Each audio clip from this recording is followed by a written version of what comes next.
Hello and welcome to another video game story time with me, Sky Fellowship. Today's episode, I'm torn between two titles. One sounds weird, but it's also the truth. So it's most likely going to be called Playing With Your Games. And this entire video is all about self-imposed challenge runs, basically. Things that we can do with our games to make them more fun. If we've basically spent so much time on them, we need things to do. And I wanted to talk about all of that.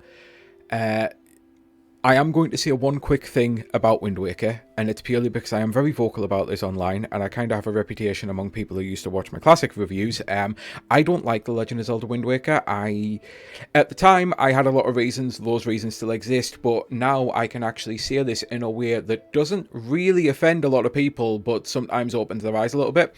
I don't understand why Skyward Sword gets so much hate and so much crap for so many sins that Wind Waker also commits. Play them back to back, you'll see what I mean. And the difference is, Wind Waker has a fishing quest where you go and collect 8 pieces of the Triforce, and Skyward Sword has actual content for you to do things with, like dungeons and bosses, and it's really good that way. So yeah, I don't understand why this is the darling, and that's the one that gets crapped on.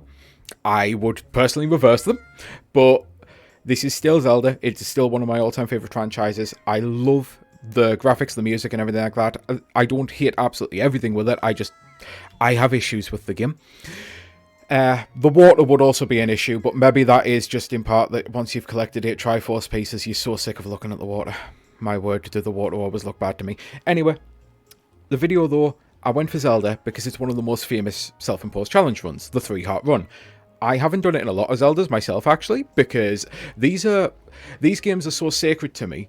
I never really play them to that point because I kind of need to always have a Zelda I can play, which might sound weird, but I never want to get to the point where I'm so sick of Zelda that I cannot play Zelda. So I don't play these games that obsessively. The only times I've ever done the 3-heart challenge run is Tears of the Kingdom and Breath of the Wild, but that now brings me on to the fact that also in those games, I love them so much, and there's so much actual stuff to do in them that I didn't really worry about getting sick of them. I've put more time into those Zeldas than I already have done, I think, the rest of the franchise. Maybe just those 2 games combined is the rest of the franchise combined. And I want to play more. I'm literally sitting here thinking about buying the free packs that you get for the Nintendo Switch Online, because my other profiles aren't allowed to actually play the Switch 2 version, and I want more than 2 save files. So I'm genuinely sitting here because there's so many ideas, so many challenges I want to do with that one specific game. Oh, the camera is not inverted the way that I like it to be inverted. Oh, that's going to ruin me. Okay, this is going to be a weird one to record, but it's fine. We're here now. Let's get on with it. So, with Breath of the Wild, Tears of the Kingdom, there's loads of different things that you can do to essentially play with your own toy box, with your own things. You can do challenge runs of, as I say, the 3-heart thing. You can limit yourself to not using armor, or using armor but only upgrading certain kinds, or maybe not upgrading certain kinds. You can make it so that you never use a horse. You could make it so that you never use the glider. Maybe should be possible. That should be possible. I've seen people beat that game in so many weird ways. So you can make it so that you don't use specific meals or buffs or anything like that. There's so many self-imposed rules that you can put into Breath of the Wild and Tears of the Kingdom. So it was really, really fun playing through it and doing, right, so I'll do a 3-heart challenge, but on top of the 3-heart challenge, I'll only use basic armor. I'll not use any meals that, like, do this, that, or the other. I went through different requirements and priorities, and I was like, any of the meals that I kind of feel I have to need. I think doing the final fight of that game without any of the things that removes your resistance to the gloom basically makes it so that you have to beat the fight without getting hit, and I was like, I'm not ready for that level of challenge yet. I probably will do one day though, because it turns out I really shocked myself the first time I beat that boss. I really struggled the second time, even with 3 hearts and not using good armor. I absolutely murdered him. So yeah, and it's one of the funnest parts, though, of games, all of this that I wanted to bring up, because it's not just Zelda, obviously. You can do these runs in Resident Evil. You can limit yourself to what weapons you use. I remember when Halo 2 came out, this is one of the moments that truly shocked me online. I was really into the Halo 2 community. And when someone created zombies, I'm like, this is never going to work.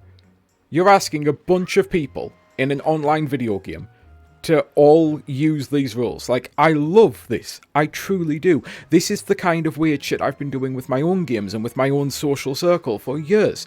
But you're asking 12 online strangers to actually bandy together and do something. Apologies if you heard something going off, that was an alarm. I'm going to take a quick break, and now that I've learned how to cut, I'll cut back into this. So it does annoyingly mean more work for me having to do that, but I'm really glad I've been able to discover it, because that hasn't now totally derailed the rest of the video.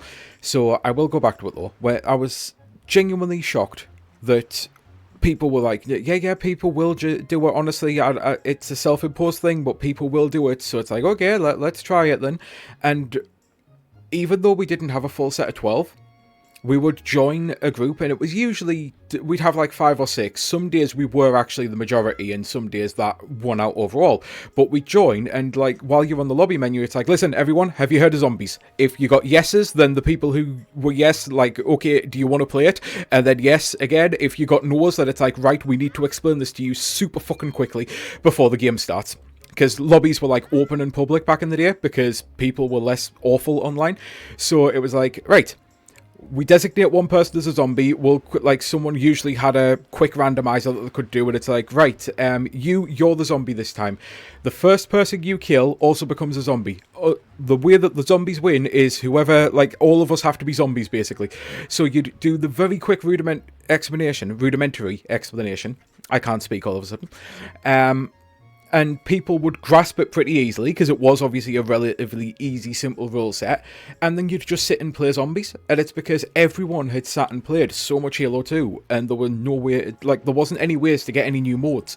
People started inventing those modes, and this has continued on to now. Things actually became actual game modes. There's literally stories of, I want to say it was Warhammer 3. I was never that much into that PC side of gaming back in the day, so I missed out on a lot of it, but I'm pretty sure Warhammer 3 is the reason that Dota exists. Because someone made a mod, and that mod then became its own fucking thing, which became its own franchise and its own game genre. It's like, there's so many stories of people playing with their games in such a unique way that it actually creates this new game, and it can actually spread out into new game modes and new genres. Can you tell, by the way, on top of the fact that I was struggling with the camera, I cannot for the life of me remember where I have to actually fucking go on this game. Do I talk to Grandma first? Is that it? The worst part is, I should know this, because I've already crapped on Wind Waker. That's not what I'm going here for. This is one of my favourite games to watch people speedrun. I know it makes no sense. I fucking do not understand why it makes no sense, but I will watch people speedrun the ever-living crap out of this game. I should know it inside and out, purely from their second-hand knowledge. So, yeah, I watch people do the randomizers, I watch people do the speedruns. I watch so many. It's unbelievable. Like, there's a YouTuber who puts up, like, 4-hour long plays. I say 4 hours long, it's usually 9 hours long, and I forgot it on, like, 2 times speed. But, yeah, despite really not liking this game, because I love the vibe and the aesthetic so much, I watch people do that. But that in itself leads me to speedrunning became a thing, so then you put speedrunning modes in your games. There's games like Celeste that actually allow you to put clocks on so you can do it.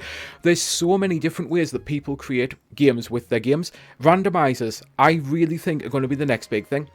It is maddening to me that people do not put randomizers built into their games, because the Zelda community's figured it out, the Resident Evil community's figured it out. Elden Ring is the only randomizer I fully invested time in. I can play Elden Ring so well that I know where every single major item check is at this point. I may not be able to remember them all bang on right away, but I've managed to play through that game in such a way that I set it up so that it helps my memory of running to specifically all of the caves, all of the I'm blanking on the word right now, catacombs, all of the caves, all the catacombs, so I get all my fast travel points set up, then I go to all of the major areas. Randomizers, I really think, are going to be something that's going to start being fully built into games. I know there's a couple that do it. I can't remember what they are offhand, but I had this conversation with people before, and they informed me that there are actually a couple games that launched with a randomizer. I really think that's going to become its next big game mode. People will be clamoring for it. Nintendo will probably never officially do it in a Zelda, but if the Tears of the Kingdom sequel comes with a randomizer built into it, I will absolutely cry tears of joy, because I'm like, I'm going to play you so much. So much. And this is just one of the many things. I've kind of not really got a way to end this, So I'm going to try to circle into... This is one of the many things about gaming that makes it so good, so fun, so unique.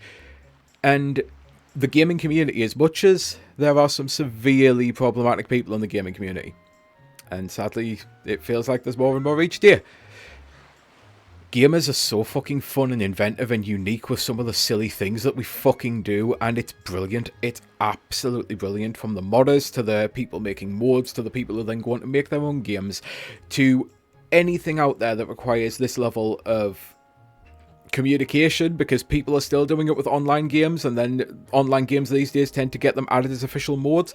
I saw that happen with I think the same thing, like the same game mode essentially, Zombies, happened with Among Us, and then it actually became its official mode in the game. And that's obviously because everyone was so sick of playing Among Us during the pandemic. It's gamers are just fun. We are. And when you give us really cool ways to play with our really cool toys, it can result in some really fucking fun, unique ways to do things.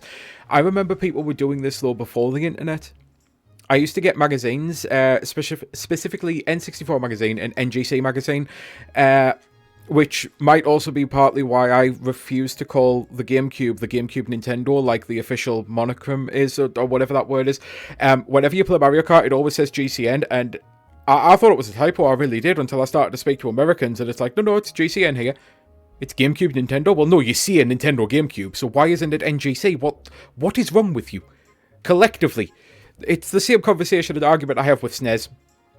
Like, apparently Europe are the only people who say SNES.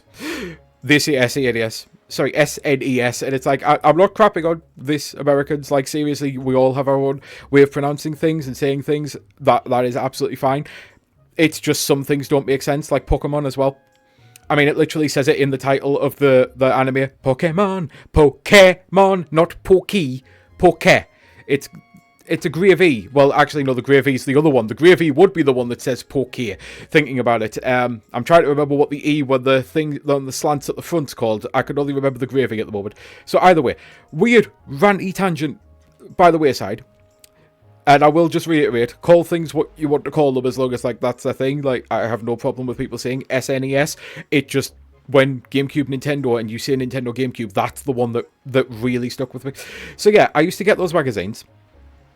And every week there would actually be a user's, on top of the letters that you could put in, like a reader's letters, readers, users, whatever, there'd be self-imposed challenges, and it's like, write in with your challenges for these games. What do you do? Like, what are the things? And would you rate this like a hard challenge or a fun challenge? So then people could know, right, this is a really brutal, I want a like massively difficult game experience out of this, or yeah, this is just some weird fun. And usually it was things like Smash Brothers, Perfect Dark, GoldenEye back in the N64 thing, and then on the GameCube it was Smash Brothers, Rogue Squadron. There were weird challenges with Rogue Squadron. It's like only use one specific ship, or not, like refuse to use proton torpedoes. Like, as long as there was a way to actually beat the game without using these things, then nothing was off limits. And I used to read those so much, not even so much to do them, but to get inspiration for other things that I can do. And it's like, oh, you know what? That would actually work really well in that game if I do that. It's really, really fun that you get this with gaming. I'm going to end up fucking playing this again, aren't I? I'm actually embarrassed right now that I can't remember where to go, so I've just been wandering around. But the entire game, it still looks beautiful. But the problem is, there's always that rumour of the HD remake once again coming out. And I know fine well my issues with this game were at least mildly lessened with the HD version, because you could seal faster. But I'm gonna end up fucking playing this game again. Oh god, maybe I'll like it. Things change, gamers change, we change all the time. Things I used to enjoy, I don't enjoy. Things that I didn't used to enjoy, I now enjoy. With that, this has been Sky Fellowship, and I'm going to say bye. I'm apparently off to start a fucking file of Wind Waker, which I never thought I'd be saying. Right, bye.